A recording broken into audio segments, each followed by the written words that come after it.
Hey, JK here. I want to thank you for sharing part of your day with me.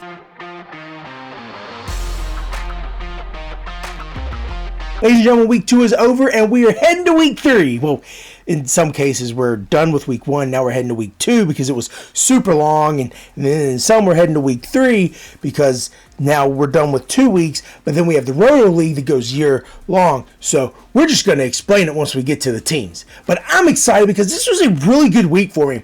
It seems like the idea that I've had, my approach to different categories and different leagues is paying off.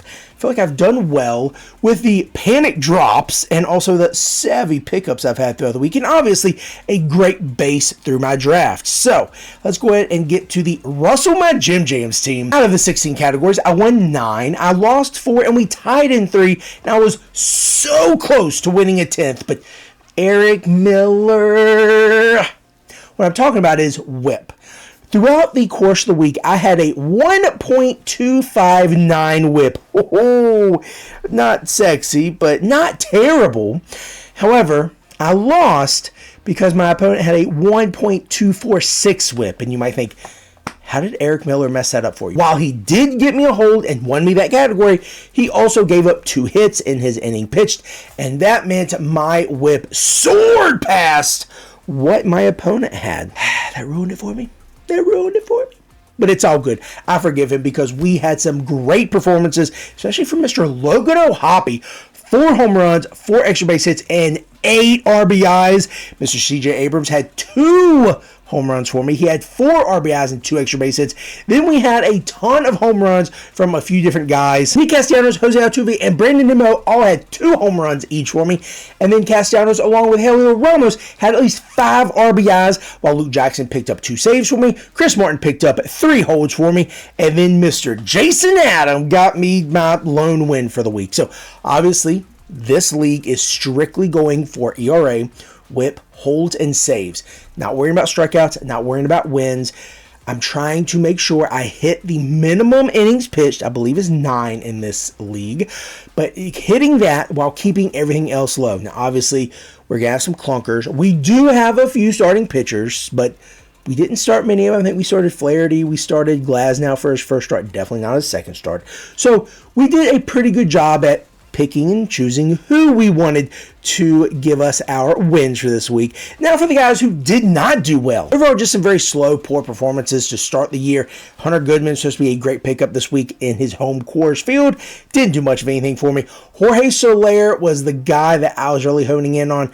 Wasn't doing a whole lot for me, and then I dropped him, and guess what? He's hit 2 home runs. That stinks. Alec Bohm, 3 for 20, not doing it for me, man. And then over 18 until finally getting some hits, Wilson Contreras. Then we get to the pitching, Nick Pivetta and Bryce Miller.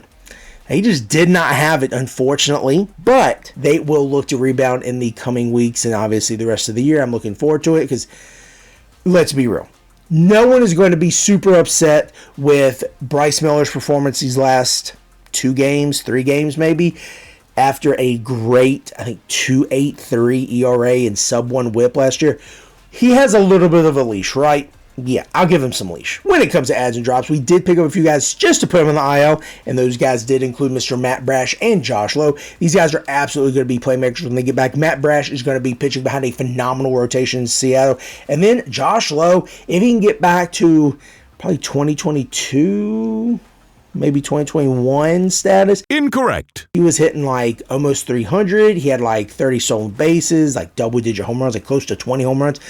That would absolutely help me. And then we also did pick up Mr. Hunter Goodman, which didn't do anything for me, and Eric Miller, who cost us a cat, but also won us a cat. So, good and bad. The drops did include Jorge Soler. So I missed out on his home runs. At the end of week 2, Russell My Jim Jams is 13, 14, and 5. So definitely on a good pace, to at least be 500, but we want to be better than 500, obviously. So that is going to now lead us into the South Harmon Institute of Technology. This week was a really good week for me. However, pitching also just daggone it. Lost it at the last second. Out of the 18 categories in this league, we won 12, lost 3, and tied in 3. Now, I talked about pitching again letting me down. This time it was Cade Smith. Oh my gosh. And again, it was whip. Go figure. K-Smith only pitched 2/3 of an inning, gave up 1 walk and 1 hit, and did not strike out anyone. So you might be thinking, okay, so what? That's not a terrible outing, so he still got you a hold, right? Well, my whip was .87, which is great. However, my opponent had a .84 whip. So again, one guy, the very last day, lost me a category. Now let's go ahead and get to the guys that helped us win those categories. And we have to start with Ivan Herrera. He had 4 home runs, 16 total bases, 9 RBIs. CJ Abrams had 3 home runs, 18 total bases, and 5 RBIs. My boy Brett Rooker, 3 home runs, 15 total bases, and 5 RBIs. Then we had a win and 7+ strikeouts each from Mr. Tyler Glasnow and Jake Flaherty. And then we had Mr. Chris Martin getting 3 holds for us. So those guys did their part. But now we have to talk about the guys that didn't do anything for us. Luis Garcia Jr. went over for me. Then also JJ Bleday only had 3 total bases, but he contributed 5 walks. And then Eugenio Suarez, my boy, he cooled down big time. He did still have a home run and 4 RBIs, but only 1 home run, dude. You had like 4 or 5 last week. Come on, man. What, are you slowing down on me? There's only 1 add and 1 drop this week. We added Isaiah Kiner Falafel, and then we also dropped Jose Soriano. You might be thinking, why we dropped Jose Soriano? Again, we're focusing on pitching, getting to the least amount of innings pitched so that we can maximize the number of ERA and whip that we contribute to our total. So, again, looking for holds, looking for saves, looking for ERA, and looking for whip, trying to make sure we get those won. And then, obviously, offense can do what it does because we did focus on offense as well. So, now, with a total record of 18, 10, and 8, we will continue to try to do our very best to minimize our pitching and maximize our offense. With that being said, we're going to go to the Peach Creek Purgatory team where we won again. The score was 895 to 778. Our top scorer was Mr. Raleigh Green with 67 points. Then we had Brent Rooker with 58, and then Lars Newtbar with 57. Guys who didn't do well for me included Corey Seager, who got me 9 points. We also only had 4 points each from Mr. Nick Pavetta and Blake Snell. Then Austin Riley got me -4. Come on, dog. There were no adds and drops to this league, but this gives us a 2-0 record on the year. I'm excited. We definitely are going to have to go back to back in this league to make sure people know we mean business. Took over this league, went from worst to first, and we are going to keep that crown. Next, we're going to move to the Cheese Weasels, where we are currently 3rd with 100.5 points. We had a few big contributors, including Mr. Shea Langoliers with 2 home runs, 4 RBIs, and 5 walks. And we also had some massive production from Mr. Spencer Torkelson. Yeah, I know, that's crazy. We have him on our team, but you'll figure out how and why. Mr. Yordan Alvarez and Nico Horner, who each had me 5 RBIs. Then Nico Horner had 10 hits and 6 stolen bases. Good Lord, my man. Then AJ Puke, Aroldis Chapman, and Brian Finnegan got me 2 saves each. Aroldis Chapman also picked up a win. As far as the guys that didn't do well for me, we have to talk about how Eugenio Suarez cooled off again. Batting 100, he still did get 1 home run and 4 RBIs. Then Christian Yelich. Man, Yelich was so phenomenal throughout his entire career. Back spasms finally got to him last year as he was hitting .315. Had 20+ stolen bases already. So I'm trying to wait it out. I really am. But, dude, you're hitting 125. And, of course, I didn't start him when he was a stat filler with the runs and the hits and the stolen base and the home run and the RBI. I didn't start him that game. Of course I didn't. But now starting the next game, he went over. So, then we also had some clunkers from starters. Aaron Nola, Bryce Miller, Tyler Glasnow. What were you doing, man? Y'all forgot how to pitch? And then talking about forgetting how to pitch, Griffin Jacks. You gave him my one and only blown save so far this year. You came in with a 2-run lead and then promptly gave it up. Come on, man. Come on. As drops are pretty short, we added David Bednar, which went to the NA slot. We added Brandon Woodruff, which went to the IL. And then Spencer Torkelson. And we dropped Yandy Diaz. I know Yandy Diaz, 300 plus hitter a few years ago, was hitting 280 last year. What are we doing? Torkelson wasn't even with the Mud Hens that long last year before they were like, hey man, you might need to go down to Double-A. But I don't know how long we're going to stick with Torkelson. I really want to see it through, but God, if he goes like to batting less than Mendoza line, that's when I don't even know how I'm going to let it get there. But if you're going to keep getting me home runs, getting RBIs, getting walks, we'll keep you around, man. Now we're going to move to the Funky Junky Joker Monkeys of the Fantrax League. We are 2-0 after another big win, 449 to 349. Big contribution from Mr. Christopher Sanchez with 37 points. Then, of all people, David Peterson got me 33. Jose Altuve got me 28. And then 6 more guys got me at least 21 or more. And now to the guys that did do well for me. Jake Irvin, you got me 8 points. Then we only got 6 from Ezekiel Tovar and Bryce Miller. Nick Rivetta only got me 4. And then Yanier Diaz got me -1. Come on, man. Now we get to the adds and drops. We added Victor Scott and we added Rhett Lauder, who immediately went to the IL. And we only had to drop Wilmer Flores, who has actually been doing really well. So maybe I should keep him instead of Logan Shanuel. I don't know. We'll see. And then last but not least, we head to the Kent Murphy Dingers. And this league was starting week 1, March 18th, and finished week 1, April 6th. So it was a long week 1. And I probably started with the worst matchup. The guy had Bryce Harper. He had Yordan Alvarez. He had Shohei Ohtani.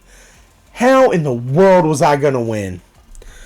Well, win more categories than him. And I did. I won 6-4, and I said it last time in the video.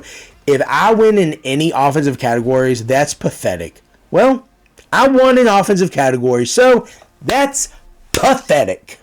So let's go ahead and get to the guys that actually did very well for me. I'm super happy and super excited. Hopefully their work can continue. Of course, we got to start with Jackson Merrill. Good gosh. 9 runs scored, 3 home runs, and 10 RBIs.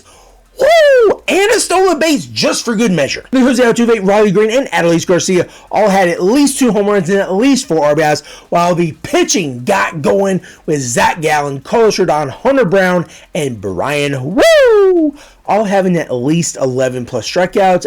Big time wins for me. Totaled 8. Only having a few pitchers. Keep in mind, we're going, well, this is going to be a little different because we were trying to go power pitcher, but then Roki Sasaki, then Ronel Blanco, and then Ranger Suarez. They just weren't doing it for me. So we had to cut bait a little bit, but we'll talk about that here in a little bit, maybe even next week. But the guys that didn't do well for me, Wilson Contreras, dude, what are you doing? Finally came to life towards the end of the week, or the 2 weeks, but over 18 to start. Come on, man. Then, of course, my also starts Mr. Alec Boehm, Matt Olson, Brenton Doyle. Of course, I didn't start Brenton Doyle when he had his stat padding game. And then we, of course, talked about Christian Yelich. His stat padding game didn't start him then. So, Roki Sasaki.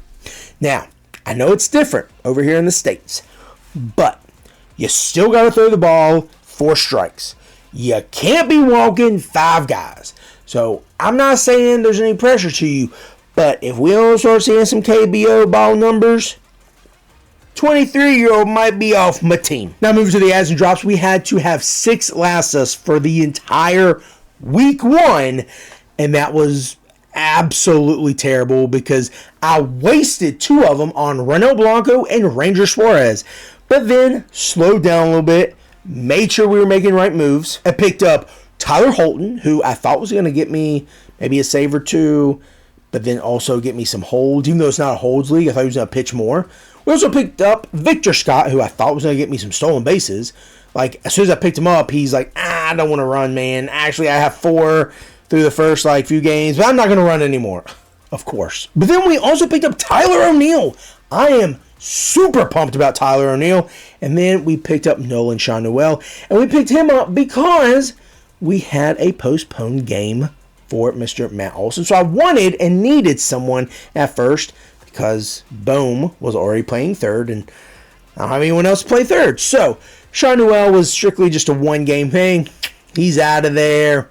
But now the drops did unfortunately include Francisco Alvarez. Now, I drafted him in 25th round in hopes of keeping him, not only like for the year, but then also as a keeper for next year, because it's hard to beat a 25th round top 10 catcher, right? Yeah. We also dropped Bowden Francis because I wasn't really believing in him. He's done well so far. He's done okay. Nothing sexy, but, you know, not necessarily the guy I want on my team, but of course that might come back to bite me and probably will. Unfortunately, we did cut bait with Dylan Cruz. He couldn't hit the ball to save his life. He had a stolen base his very first game. Then, of course, the very first game I drop him, he has a 2-for-4 day and a stolen base and a run. So, yeah, go figure, man. And then, of course, the last guy we dropped was Ronel Blanco because he got blasted on Sunday. We did not start him, which absolutely helped us win a few cats. But, yeah. Apparently, he wants to throw more pitches in the strike zone. You probably shouldn't do that because you haven't had good results. 21 ERA in Game 2. You went 1 2/3 of an inning. Brother, stick around the edge. Don't pummel it. Stick around the edge. Well, after a very long week 1 in the Kent Murphy Dingers League, we are 1-0. So we did a very good job this week coming back from less than stellar results in some leagues in week 1. We've definitely made some adjustments. Again, looked at guys who were dropped panic-wise and made some really savvy pickups with the guys who are getting holds, with the guys who are getting saves, and with the guys who are just pitching well. Let's go ahead and talk about the ads I think you should have. And Casparis is definitely one who is in a strictly holds and saves or minimum innings pitch type. You have to get, very few number of innings pitched. Casparis, he usually pitches at least 2 innings. Him, Banda, also Vesia, those guys have been great so far for the Dodgers. Now let's hope they're not too burnt out, but if they are, they have Blake Trinan, who just blew a save this past day. Also, they're going to have a few guys coming off. Brusdar Graterol, he's a good guy. And then Evan Phillips eventually. So they're going to be able to mix and match. Tanner Scott may not get all the saves. We've already seen Tanner Scott may not get all the saves. They're going to mix and match, and they're going to get the best matchup because their pitchers definitely aren't going to go more than 5 or 6 innings. So don't look for quality starts from those guys. But you're going to get some strikeouts. You're going to get some really good games. You're going to get some wins because that offense is going to put up some numbers. If you're in need of saves, Jose Alvarado. Jordan Romano absolutely collapsed this past weekend. So Alvarado has picked up, I think, 2 saves here in the last week or so. So he's definitely shaky. He is going to make you worry and concern for your entire life. But he might be the guy they want to go to. Now, they already do have Orion Belta Kirkering, and I think he's the best arm in the pen, like we talked about before, but you want him to face the tougher part of the lineup, and you want your closer to be able to get the easier part, if possible. But Jose Alvarado, definitely someone in that pen who's likely going to end up, at least for now, getting most of the saves. This next guy is another pitcher, and he might not at all be a surprise to some, but to others, he might be like, who is this guy? Chris Bubic. He barely beat out a guy for the 5th starter position in Kansas City, and he's done well so far. Sub-1 ERA, sub-1 whip, more strikeouts than innings pitched. I think he's got 2 wins, at least 1 win, but he might have 2 wins. And this week, he's got a decent matchup. So, Chris Bubic, I think it's Bubic, for the Royals. Definitely look at him because, again, he's got a hot offense behind him. So, you give him a quality start. You get to that bullpen with Mr. Hunter Harvey, Lucas Urquidge, I think it's Urquidge, and then Mr. Carlos Estevez. Yeah. You ain't coming back from that one. Now, finally, a batter you might want to pick up, Zach Veen. Finally getting the call up from AAA, which I don't know why the Rockies decided to throw him down there. He was blasting the ball, hitting just under 400. Definitely putting the ball into play. Any other time, hitting home runs, stealing base. I think he's got 1 stolen base, but he can fly. So, if you have an NA spot for now, or just want to hold off, go ahead and add him. He'll be able to rest there, but he is going to be good, especially in that thin Colorado air. Let him get a hold to one. Well, that's going to do it for me. Excited after a great week 1. or week 2 in some cases. And I'm looking forward to week 3, getting off to a hot start, even though my Yankees lost today, and that kind of stinks. But it's all good because we have baseball back, and I'm so pumped about it. As always, I'm looking forward to talking to you next week about more baseball. And again, as always, this is J-Cake, and I want to thank you for sharing part of your day with me.